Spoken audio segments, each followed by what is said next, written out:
WCLN 1170 Radio and Cable Channel 16 are pleased to present We Should Know, hosted by JW Simmons, an upbeat, informative look at people, places, and issues facing our community. This education-based analysis of issues will remain positive and informative as we consider closely what we should know. We Should Know is on the air. My name is JW Simmons. I'm your host. We come to you with Star Communications, Star TV, Channel 16, each and every week. WCLN Radio, 2:30 on Tuesdays. There's replays of this show at 7 p.m. Tuesday, Thursday. It's also uploaded to YouTube and a lot of the social media platforms, to include Facebook. Today, we're talking about a subject that's near and dear to everyone's heart, and that is children. And we're talking about people that find themselves in situations sometimes and don't really know how they got there. Our guest today is Jan. She is with a organization called Friend to Friend, domestic violence, sexual assault, human trafficking nonprofit organization. She also is the manager of a human trafficking community education with Friend to Friend. And the interesting thing, she is implementing and leading the implementation of a program called 1,000 Eyes Wide Open. Jan, thank you for being with us today. And I want to go ahead and mention as I introduce you that I'm omitted your last name, and people so they won't call me and say, well, what was her last name? Simply because of what you do and what you're involved in. It's best that you not be totally open with exactly who you are, simply because you deal with situations that puts you in, should I say, the eyes of some very notorious people, would that be correct? That would be correct. So as we open today, in our conversation, I know you have a broad range of knowledge. You do presentations. You come highly recommended to speak to these kind of behavioral issues in the human species. But one of the things struck me, and these numbers may be off or a bit not exact, but the statement was trafficking is a multi-billion-dollar industry that denies human freedom to 24.9 people around the world, 24.9 million people. So when we look at the big area of the conversation, it's almost unbelievable we're talking about something called human trafficking in the century that we're in. Yeah, absolutely. One interesting figure to go along with what you were just saying is that those numbers indicate that there are more people in that situation where they do not have the freedom to live a life that they choose. That is so more today than the total in all of history. And so that kind of puts it in perspective of what kind of an issue that we're dealing with. It is global, and yet it is local. And as you were talking about children being near and dear to our hearts, the reason that we need to educate ourselves is the fact that it is local, that traffickers can be the hardened criminals that are part of the global trafficking issue. And then they can also be local people. They can be members of families. They can be next door neighbors. They can be businessmen and women that look very respectable. And we see cases of all of that. There was a survivor that told her story, that her trafficker was a next door neighbor. And her parents had no idea, because she would get on the school bus in the morning, go to school. Her parents thought she was at school. Her neighbor / trafficker would text her at school when she was needed. She would get up, leave school, go and perform her duties, come back to school, get back on the bus, and ride home. And so we refer to trafficking as a silent and a hidden crime. That's a good example of why it's considered that. And that's why it's so important that we're having this time to educate the people that are out there in our communities, that when they're educated, they can see some of the signs. And just to be clear, Jan, when you said that she would perform her duties, we're talking about usually some kind of perverted sexual kind of thing. Exactly. People are forced into doing. Mm-hmm. Mm-hmm. And one thing that we're seeing today, because of the COVID epidemic and the virtual learning that our children are, many of our children are involved in, the latest statistics are coming out that between January and August of 2020, the numbers to our national hotline for tips on the national exploitation of children and youth increased by 91%. And that is believed to be caused because of the virtual learning that is so prominent today in our country. And that is closely tied to this next statistics, which blew my mind. And I'm used to seeing statistics that surprise me, but this one totally blew my mind. And that was that the increase in the number of hits to the pornography sites on the internet since COVID, since this is from March of last year to January 1st of this year, has increased by 4,700%.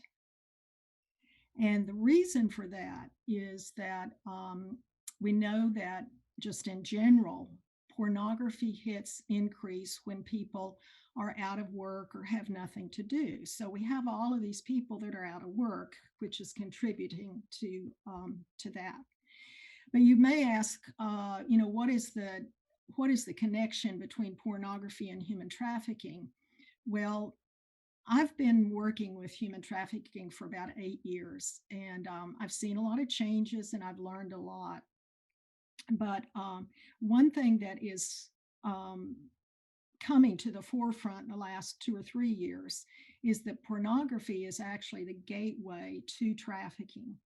And we're getting that knowledge through interviewing what we call Johns, or the people that are using the services of our youth, that we ask, why have you become involved in this? And they're 100% of them answer they started with pornography. So they're closely linked. When we use that term, that you use the term John, oftentimes we relate that to like a pimp or something that historically was like on the street and this kind of thing. So how does this affect, and how does the movement that you just talked about, particularly as it relates to schools, pull our children into that?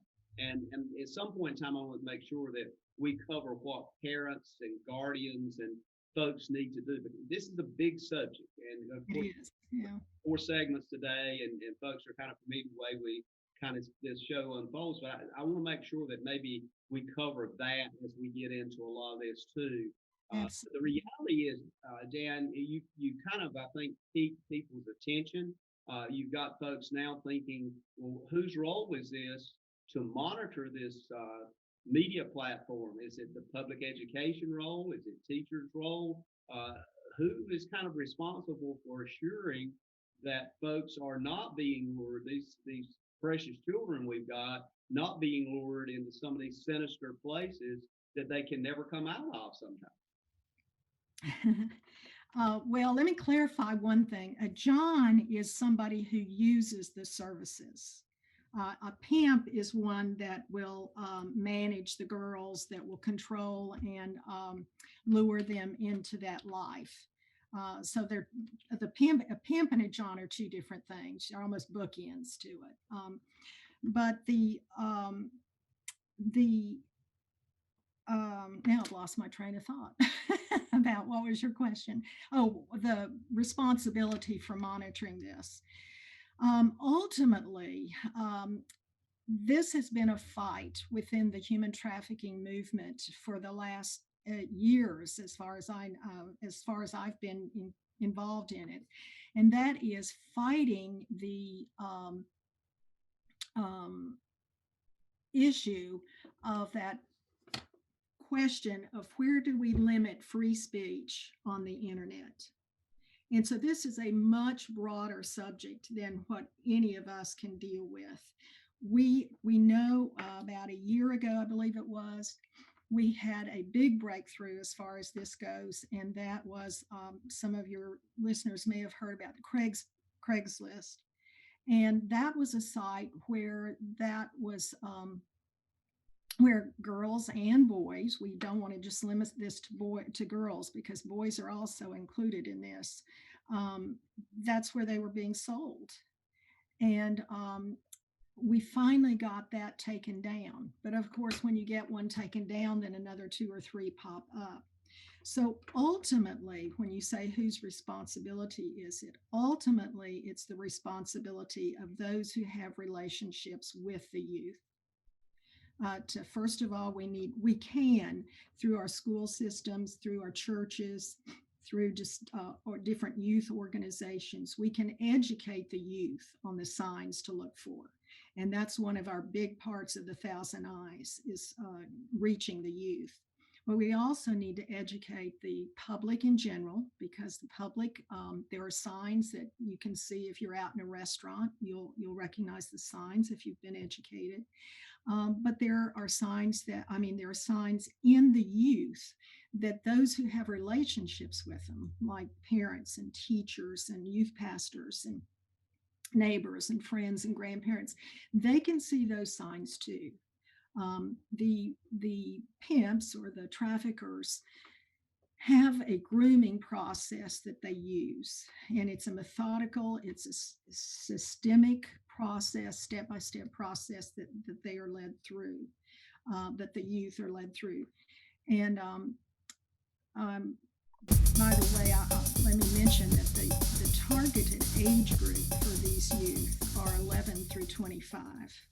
Experiencing slow internet? If you have a fast internet package, the problem is most likely your wireless router. With more devices using Wi-Fi, your wireless router may not be able to deliver the speed and coverage you need. We now have the leading solution to enhance your internet experience. Using small devices in a mesh network, these Wi-Fi appliances cover just about any size home so that all your devices can operate to their fullest potential. Whole home Wi-Fi from Star Communications. Get the most out of your internet connection.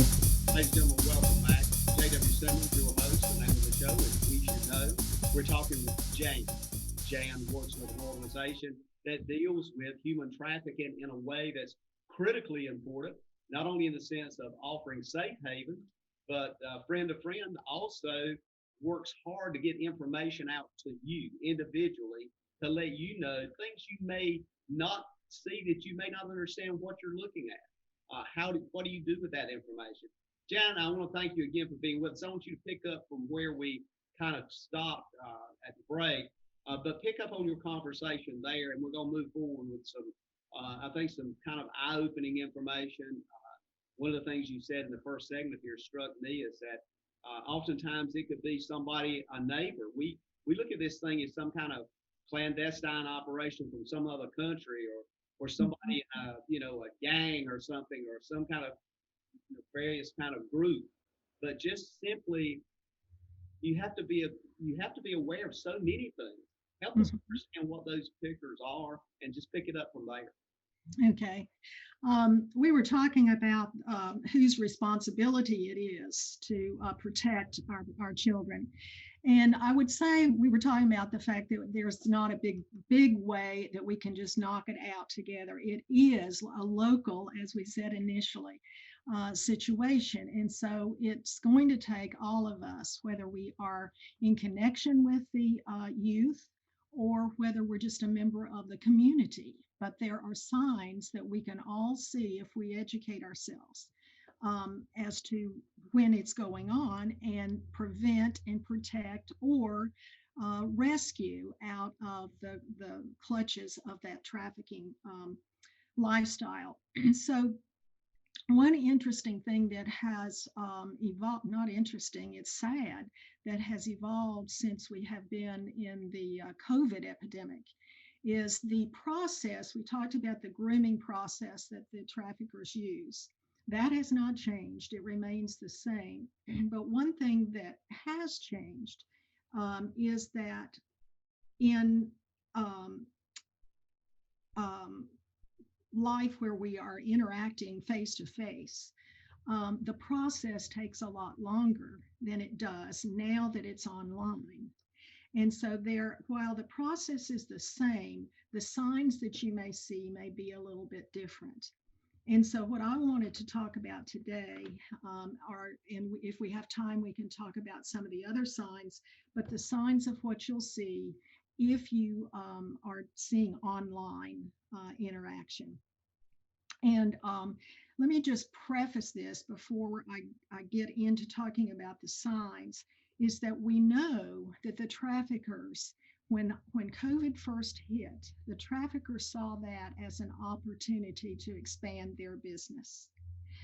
Because their number one way or their number one step, either way, whether it's in person or online, they approach online 90% of the time.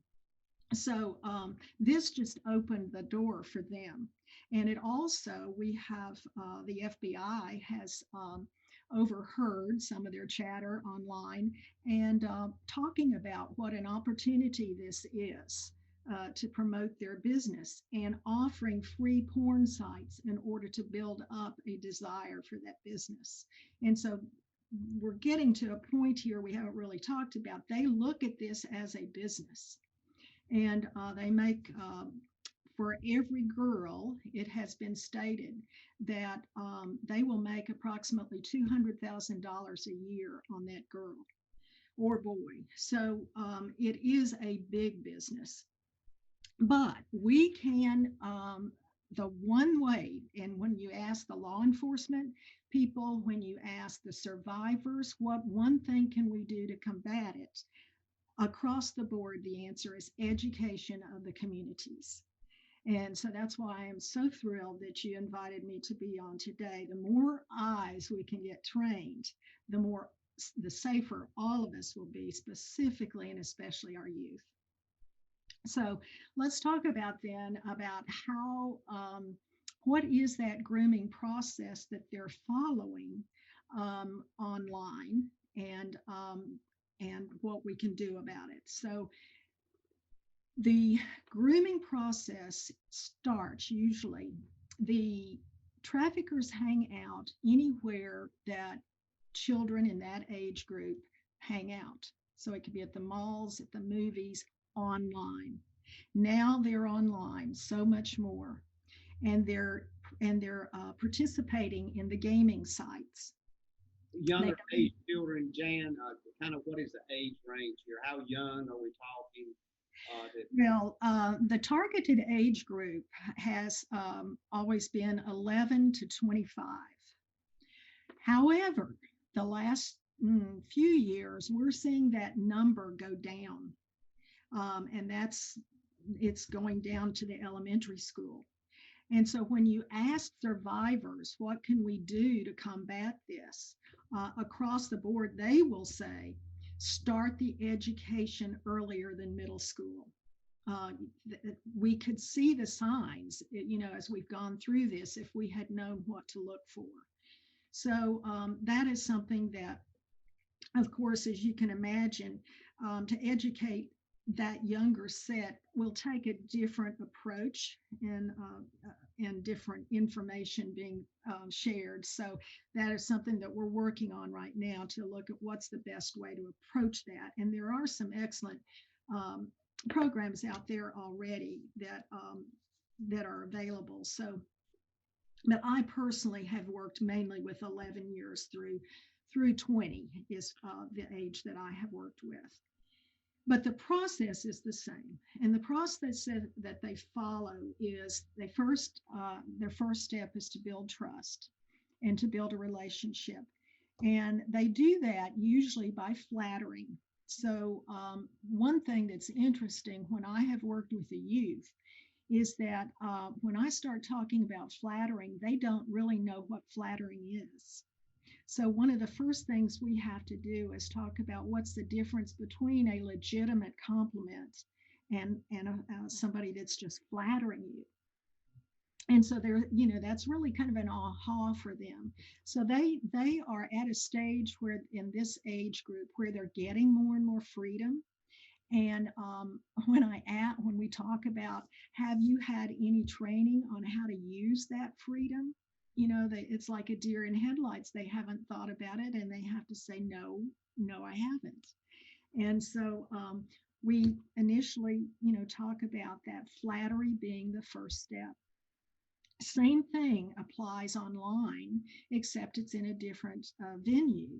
These traffickers enter these gaming sites where these kids are all interacting and socializing online in these gaming sites, and they present themselves as a fellow student. Because online, as you know, you can be anything you want to be if you don't have the pictures in front of them. So they enter there and they begin building a relationship with that youth, and they will usually pick one out that seems vulnerable. And there's an easy way, again, that we teach when we're working with the youth, and certainly parents and grandparents and friends of youth can apply this. And that is that, again, when we bring out people that have been picked up for trafficking and we interview them and try to learn from them, one of the questions that we ask is, how do you identify your target? And it's very consistent with their answer. I will choose a girl or a boy, and I will approach them and I will flatter them in some way. Usually it's around, has anybody ever told you you're beautiful, or, some kind of a flattering statement. If that girl will say, answers me and says, thank you, I move on. If they look down, make no eye contact with me, and say, oh, I'm not pretty, that's my target. And it's been interesting for me in working with the youth that I talk to them about that. And then I start, from the teacher's perspective, I start asking or complimenting them periodically through the classes. The classes we do with them are 6 weeks, 1-hour classes. And I will start complimenting them just periodically during the class. And it is amazing to me that they cannot look me in the eye and say thank you until about the 4th week. And then they start looking at me. They'll recognize it as a compliment. They'll look at me and smile and say thank you. And that right there can protect them in so many ways. From a trafficker approaching them, and that is straight from what the traffickers report. So from a parent's perspective, you can work with your children and your youth and start complimenting them, help them understand the difference between flattery and compliments, and teach them how to accept a compliment. So the number one step in the process is to build trust and respect. Just build trust in a relationship with that youth. They do it just as we were talking about, that's in person. Online, they would do the same thing. It may not look the same way, but they would segregate one of the gamers out and start building a personal relationship with them. So that's step one. Step two is they would isolate them. And that looks a little different. And we'll talk about that in just a minute. Absolutely. We're going to be back. Thank you, Jan. We'll be back, ladies and gentlemen, with Jan. We're talking about The seductive reality of virtualness and what that means. We'll be back in a moment. Call a friend. Stay tuned. You really need to know what's going on with this show. It could be affecting you and you not know it. Many things have been stolen away during this time of uncertainty. No crowds to cheer on their favorite teams. Applause and pageantry have been stripped away. Thieves are looking to make your home empty and silent. Star Communications has the answer you are looking for. Security by Star. Automation and affordability along with friendly service makes for a security choice that is sure to keep your family cheering. Welcome back, ladies and gentlemen. Thank you for being with us today. The name of the show is We Should Know. I'm JW Simmons, your host. You can reach us at weshouldknowedu@gmail.com. We should know edu@gmail.com. Your suggestions, comments about shows, things you'd like to see us talk about with this program in the future. We do really appreciate that. Keep sending that to us. Our snail mail address is Post Office Box 1482, Clinton, North Carolina. We're talking with Jan. Jan is with a friend of friend. We've given a little bit of background on her. Jan works with this organization and works very closely with adults, children, and others that fall victim to this heinous kind of thing that's going on in our society and has been apparently for years, and it's called human trafficking in the world of children and the abuse of children. We're now dealing with it, Jan, as you pointed out in the first two segments, in this whole virtual world now. So it's hard to kind of sometimes wonder, do we really know when we're in the real world or the virtual world? And should we be even more cautious in that virtual world? And so I'm going to let you pick it up from where you were and kind of identifying and help us get through an understanding of what our children are facing. And I was very stunned when you talked about the very young age of children and how they can be approached. And I'll use the word seduced by compliments into being part of and being victimized. Yeah.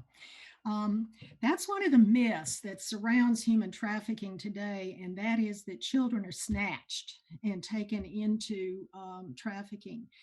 Polaris has done a 9-year study on that very issue and have found that it's less than 10% of our youth that are involved in trafficking that are snatched. By far, the majority of them have become prey to this process that we're talking about right now. And I call it a luring process. It's a seductive process.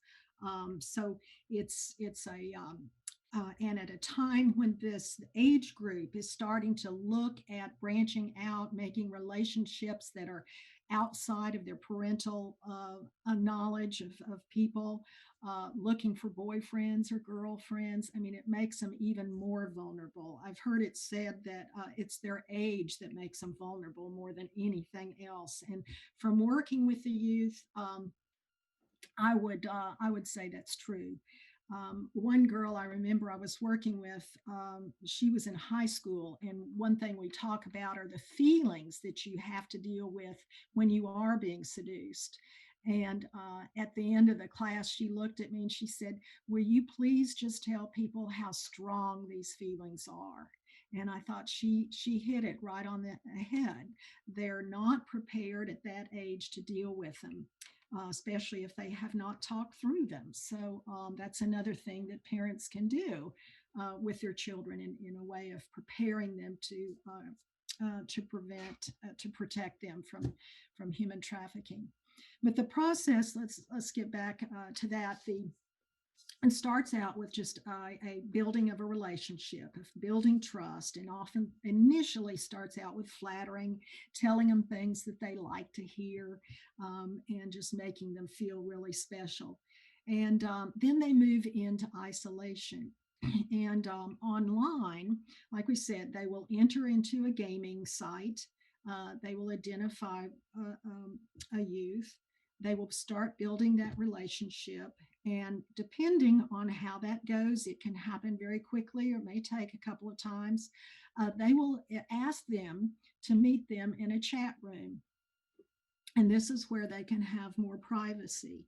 And so, of course, that makes that youth feel very important and special, that this is somebody that really likes me, picked me out of other people, and wants to meet with me individually. And so they will go to a chat room and they continue to build that relationship. And eventually it will come to the point that the trafficker will get to that point. We call it, you show me yours, I'll show you mine. And what this is involved in is the sexting that is so prevalent within our teenagers today. And so they will, of course, make that child or youth go first. Once they do that, they really have them, because what they do is then they have that picture of them and they actually take a picture of them and have it in their hands. And then they start threatening. And of course, they never send any pictures back. But once they get that, they have this something that they have that they can use to threaten this youth with and control them and manipulate them. Now, the latest statistics I just saw about sexting were put out by Health News, and this was in May of last year.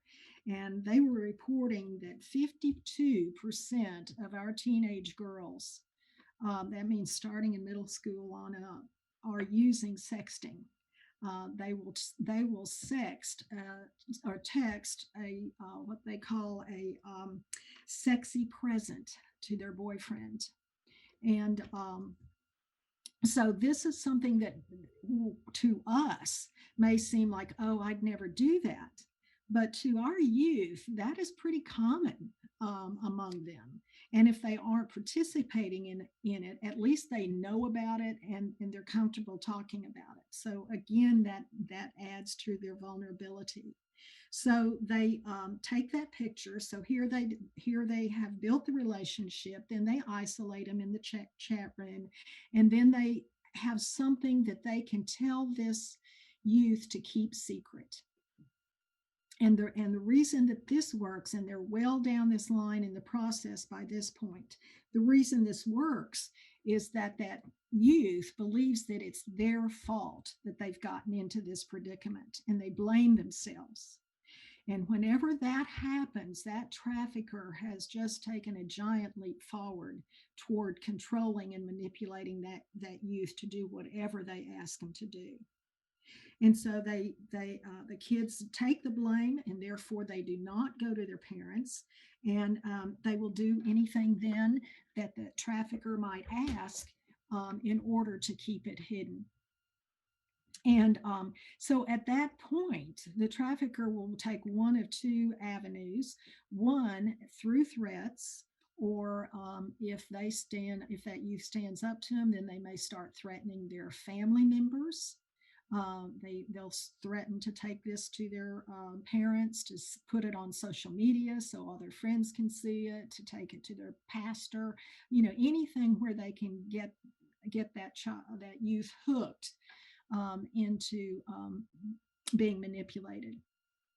And so that builds where we're at. What you're saying is that's building that point where they then move them to some actual physical deed.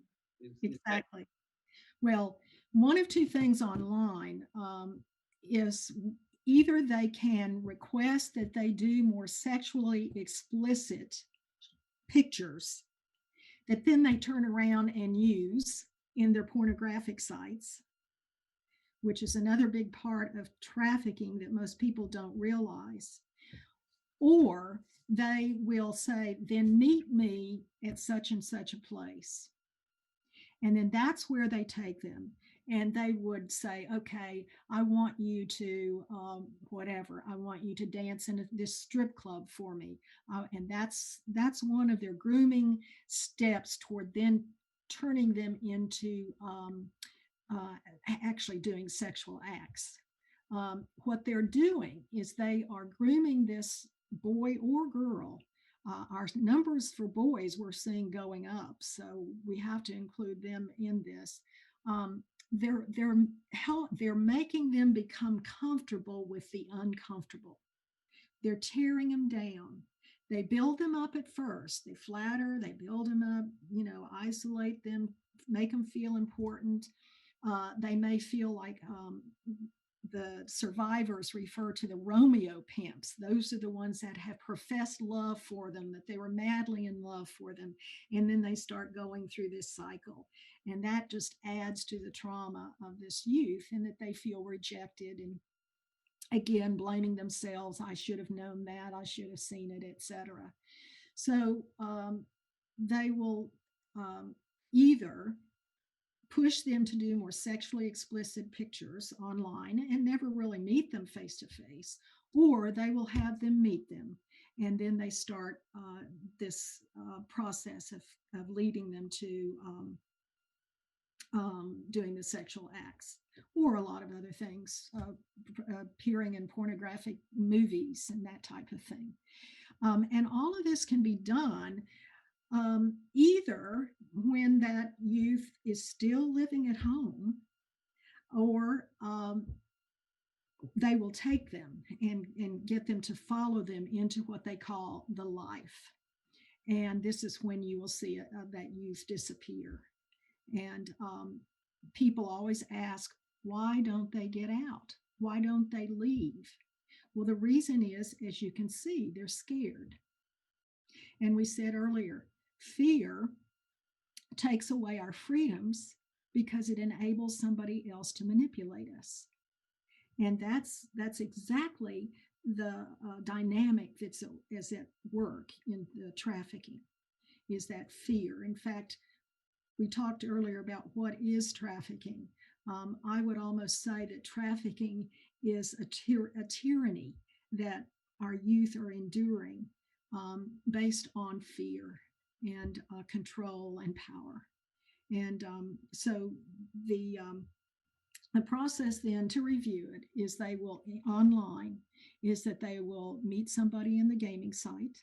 They will be asked to go to the to a chat room. Then they will be asked to send them a picture in sexting, and then they will receive threats to do whatever they're asked to do. We're going to take a break. We'll be back for our last segment, Jan.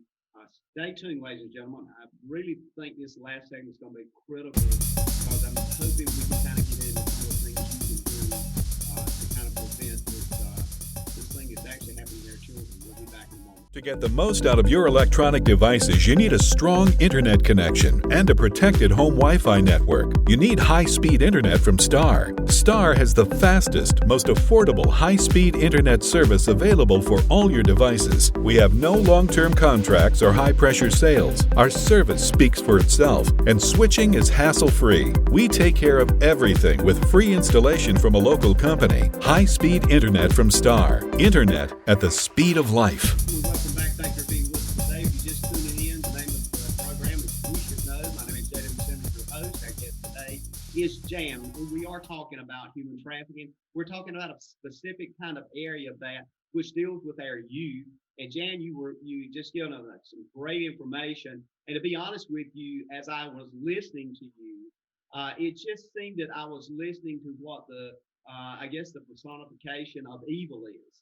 And it is so devious and deceptive, these things you're talking about, that it could be happening in front of us as parents, grandparents, and we might not even know it's going on, and it's happening either in the same room or the next room with a phone or with a laptop or a tablet.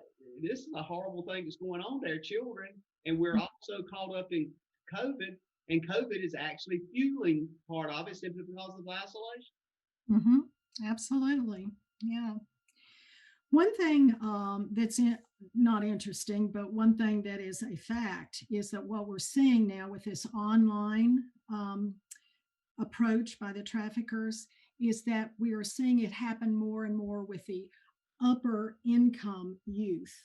And so that's because they're the ones that have the computers and the gaming technology, etc. So that's another thing that we have to be aware of. It's been a new introduction into this because of COVID.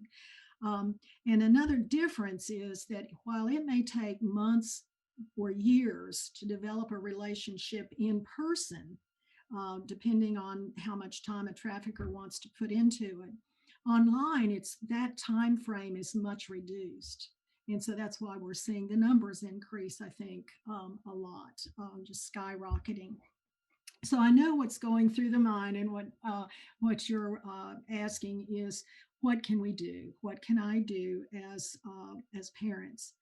Um, these come from survivors themselves, and they will tell us that number one, monitor their phone. You'll get the eyeballs rolling, anger from the youth. Nobody else's parents do this. That's okay. According to these survivors who are still teenagers themselves, that we're talking about this, monitor their phones. Number two, approach a phone like a car. It can be more dangerous than a car, I think we're seeing here, if we do not train our youth about the danger and what to do about it. And these are the survivors still talking. They say, having a phone is not a right, it should be earned. And this is where you do not want to give a phone to a really young child without giving them some parameters and some education on what to do, what not to do with it.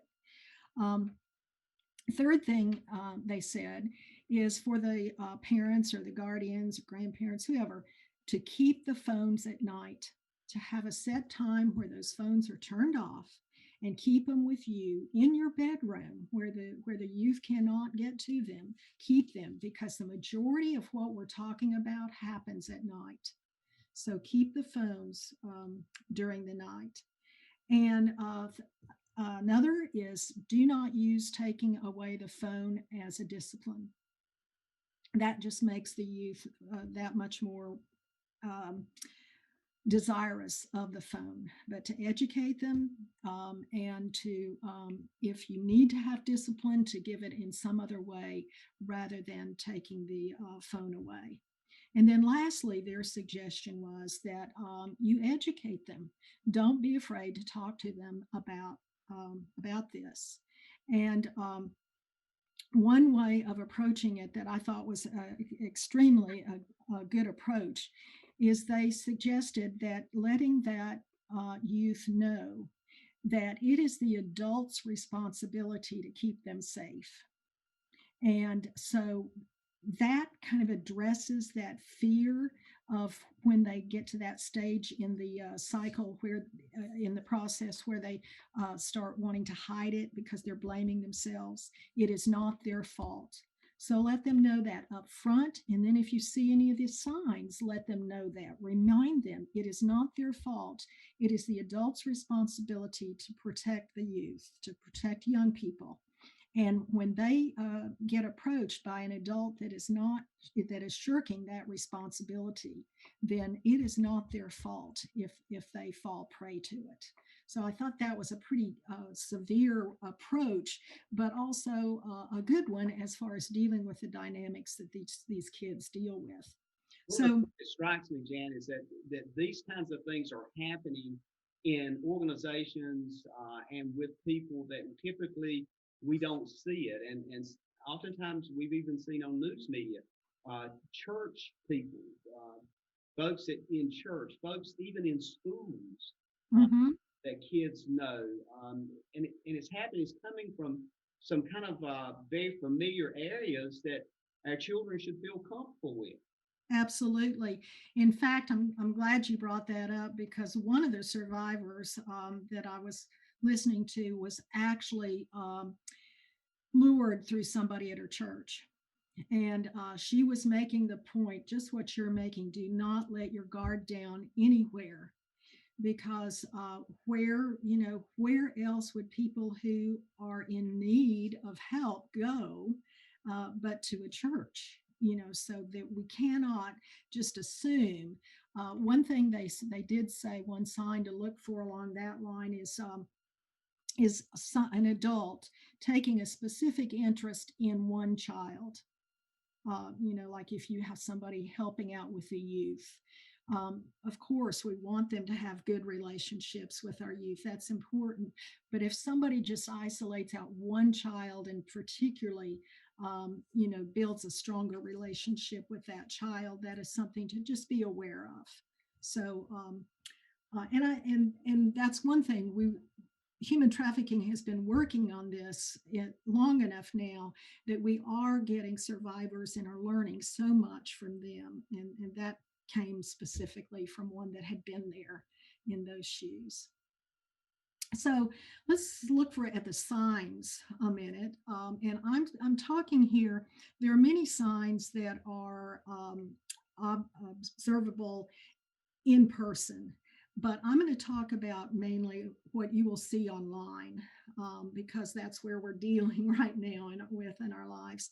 But there are three, and that is if you will see that youth start to withdraw, they may show signs of depression, and they may become very detached. Now, they will withdraw because they have begun to blame themselves for whatever they're dealing with. And this will lead to them becoming secretive. So, if you see your youth if their behaviors start to change, and they may be usually very gregarious, wanting to be with the family, etc., open with everything, and they begin to get secretive, withdraw, spend more time by themselves, that could be a sign. Second, they, of course, being depressed is not wanting to be around people. And so they're not going to want to be around people because they're going to be blaming themselves, and they're going to want to hide it. And so that leads them to just being in isolation, internally and externally. And then the detached part of it comes back from they have a lack of focus because they're constantly in fear of being found out, of having that picture shown, of having it displayed all over the internet. They are living in fear. And there's again that fear that allows them to be manipulated. And so they may begin to, some specific signs may be that if they're at the dinner table and their phone rings and they hide their phone under the table to look and see who it is, or they get up and leave the table and go into another room to take the phone call when that is different, that could be a sign. So there are a lot of different signs that fall under these three. But there is one sign that I just emphasize specifically across the board, and that is our intuition, especially those of us that have relationships with these youth. We can discern changes in them, and without really even recognizing it, but our intuition is telling us. I look at our intuition as a built-in alarm system. And it's when we deny that we get in trouble. I'd rather be safe, not sorry, is what I tell the youth and what I tell the parents. If you're going to err on the side of safety. And you're not there to be their best friend, and they're going to get mad at you sometimes, but that's okay. You don't know what you're saving them from. And it's okay to let them know that you're just performing your job to protect them. But they trust your instincts. And there's a real easy little acronym that I use to help people see the difference, see signs, and it's ACE. If something seems amiss, if there's just something that's not quite right, there's your intuition kicking in. If there's some form of control present, if you see a kid getting up and going in the other room to answer the phone, that's controlling. Somebody is controlling that child's or youth's actions. And the third thing is eye contact. When somebody's in fear, when they're, being isolated, they have trouble making eye contact. When they feel like they're to blame, when they're blaming themselves, they're not going to make eye contact with you. So those three. We're probably going to get a lot of calls on this program. I'm wondering, could you give us a quick number? We got to close, but if you could give us a contact number, would be great. Sure. The national hotline is 1-888-373-7888. They have, you can call them from any place. Jan? Second thing is call 911. Absolutely. Jan, thank you for being with us today. We look forward to seeing you again. And as we close, we say, may God bless. Thank you for tuning in to this week's episode of We Should Know with host JW Simmons. If you have a question, comment, or suggestion regarding this or any episode, please send your emails to weshouldknowedu@gmail.com. And remember to tune in every Tuesday at 2:30 for another informative episode of We Should Know.